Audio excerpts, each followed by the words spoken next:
আসসালামু আলাইকুম। অনেক তো খেয়েছেন আমসত্ত্ব, আজকে দেখাবো জলপাই সত্ত্ব।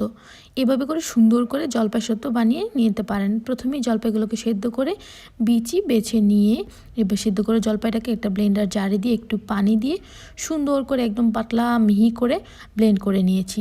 তারপরে একটা গরম কড়াইয়ে দিয়ে দিলাম, তারপরে দিয়ে দিলাম চিনি। চিনিটা আপনাদের টেস্ট অনুযায়ী আপনারা দিয়ে নেবেন। আমি একটু কম খাই তাই কম দিয়েছি।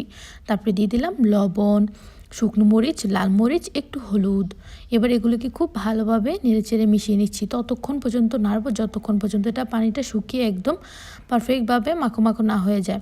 এই তো দেখুন একদম সুন্দরভাবে হয়ে গেছে। এবার এটাকে একটা থালাতে তেল মেখে ছড়িয়ে দিয়েছি।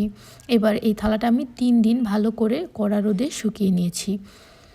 আমসত্ত্ব থেকে জলপাই সত্ত্ব শুকাতে একটু টাইম বেশি লাগে। এই তো দেখুন একদম পারফেক্ট হয়ে গেছে। তারপর এটাকে আমি সুন্দর করে রোল করে নিলাম। উপর দিয়ে আমি একটু পাঁচফোড়ন এবং শুকনো মরিচ দিয়ে দিয়েছি। আল্লাহ হাফেজ।